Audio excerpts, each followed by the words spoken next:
Hello दोस्तों, जय हिंद, वंदे मातरम। कैसे हो दोस्तों? आशा करता हूँ कि अच्छे होंगे। दोस्तों देखो, एक मैं आपको जितने भी हमारे ब्रिटिश ऑथर्स हैं, इंडियन ऑथर्स हैं, उनकी जो हमारे नॉवेल्स नॉवेल्स होंगे और प्ले होंगे और जितने भी हमारी कहानियाँ वगैरह हैं, उनको मैं आपको हिंदी में समझ बताऊँगा।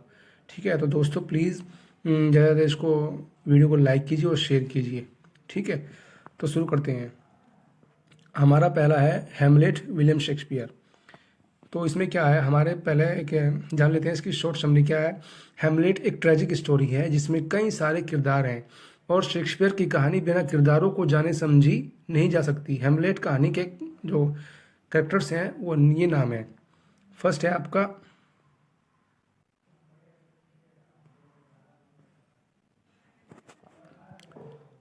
King Hamlet.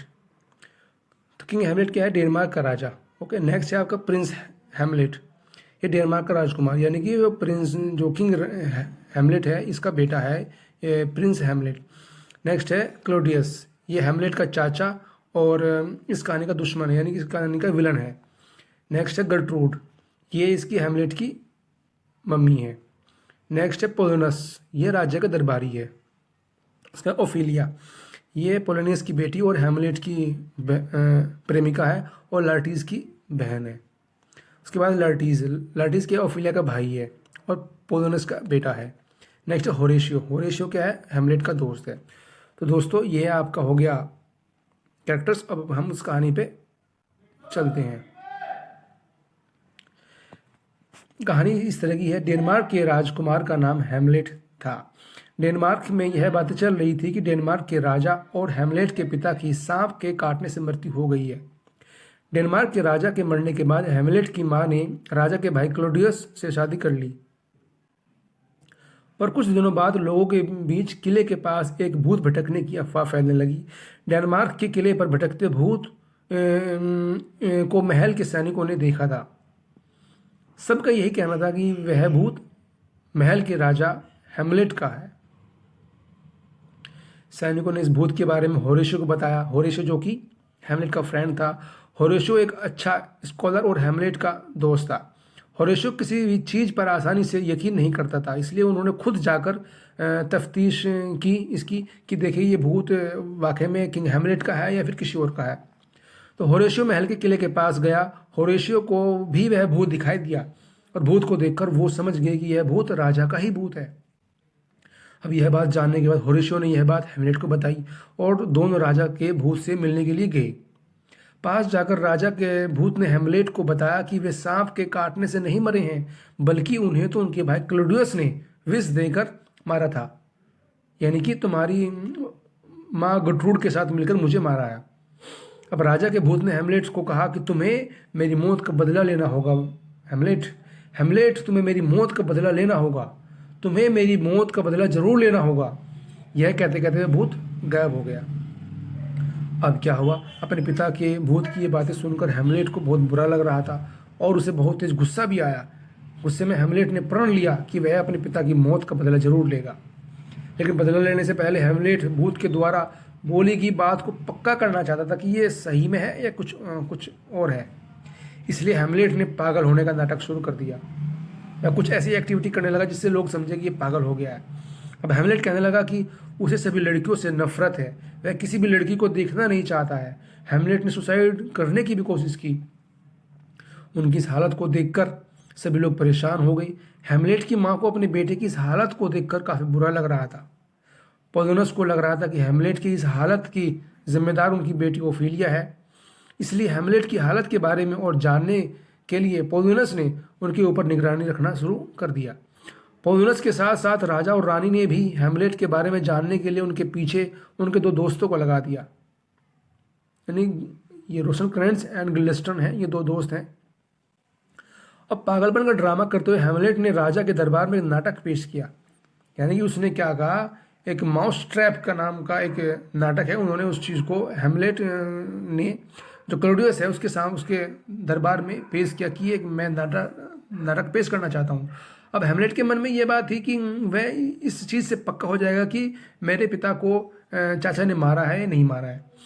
अब हेमलेट ने राजा के दरबार में नाटक पेश किया था। इस नाटक में उन्होंने दिखाया कि किस तरह राजा के भाई ने राजा को विष देकर मारा था, लेकिन सबको यही बताया गया है कि राजा सांप के जहर से मरे थे। अब यह नाटक को देखकर क्लॉडियस को पछतावा हो रहा था, जिसके कारण वह अपनी पत्नी के साथ दरबार छोड़कर चले गए थे। अब उन्हें जब लगा कि उनकी पोल सामने खुल गई है तो वो घबरा गई और वो दरबार छोड़कर चले गए। राजा को ऐसे जाते देखकर हेमलेट समझ चुके थे कि जो कहानी भूत ने बताई थी वह कहानी सच में है।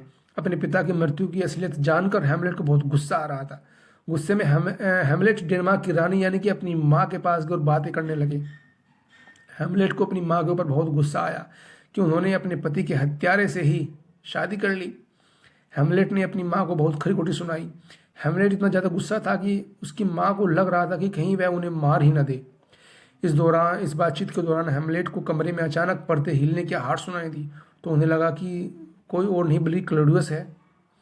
हेमलेट ने बिना कुछ सोचे समझे अपनी तलवार निकाली और पर्दे के पीछे छिपे व्यक्ति के आर पार कर दिया।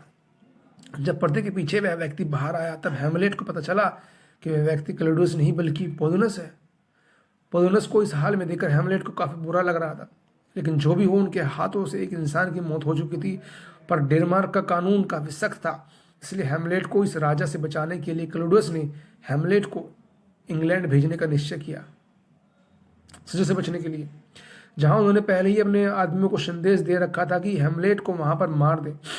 लेकिन वह चिट्ठी किसी तरह हेमलेट के हाथ में पहुंच गई, तो हेमलेट ने चिट्ठी में अपने नाम की जगह उन दोनों लड़कों का नाम डाल दिया जिन्हें क्लॉडियस ने हेमलेट के साथ भेज रहे थे। हेमलेट को पोलुनस की मौत का बहुत दुख था, क्योंकि पोलुनस न सिर्फ एक जांबाज सिपाही थे बल्कि ओफिलिया के भी पिता थे, जो कि हेमलेट की गर्लफ्रेंड थी। हेमलेट को कुछ दिन बाद यह सूचना मिली कि ओफिलिया ने अपने पिता की मृत्यु के गम में अपनी जान दे दी है। अब हेमलेट ओफिलिया की मौत का जिम्मेदार खुद को मान रहे थे, लेकिन यह बिल्कुल गलत था, क्योंकि जो हेमलेट से हुआ वह महज एक हादसा था, उसे गलती से हुआ। वह तो उसको क्लॉडियस समझ रहा था, लेकिन वहाँ निकला पोलुनस। लेकिन फिर भी हेमलेट ओफिलिया के अंतिम संस्कार में जाना चाहते थे, इसलिए हेमलेट ओफिलिया की कब्र पर चले गए। हेमलेट को वहाँ देखकर लार्टिस को बहुत गुस्सा, लार्टिस जो कि ओफिलिया का भाई है, क्योंकि हेमलेट की वजह से लार्टिस के पिता और बहन दोनों ही इस दुनिया से चले गए थे। बातचीत वाले झगड़े ने जल्द ही हाथापाई का रूप ले लिया।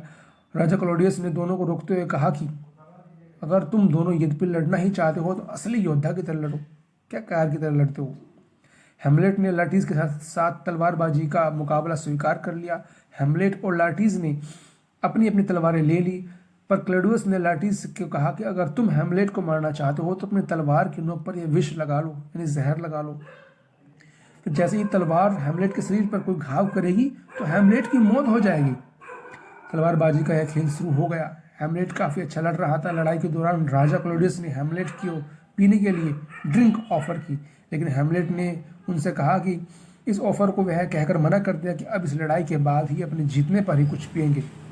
उसके बाद हेमलेट और लार्टिस के बीच काफ़ी अच्छी लड़ाई हुई। लार्टिस ने हेमलेट के शरीर पर अपनी तलवार से कई घाव किए। उसी समय रानी गर्ट्रूड ने विष से भरा ड्रिंक भी पी लिया, जिनकी वजह से उसकी मौत हो गई। रानी को इस तरह मरते देखकर हेमलेट सब समझ चुके थे और उन्होंने लार्टिस को उसी की तलवार से मार दिया और फिर उसी तलवार से राजा क्लॉडियस को भी मार दिया। इस तरह हेमलेट ने अपने पिता की मौत का बदला तो ले लिया, लेकिन तब तक विष उनके भी शरीर पर फैल चुका था।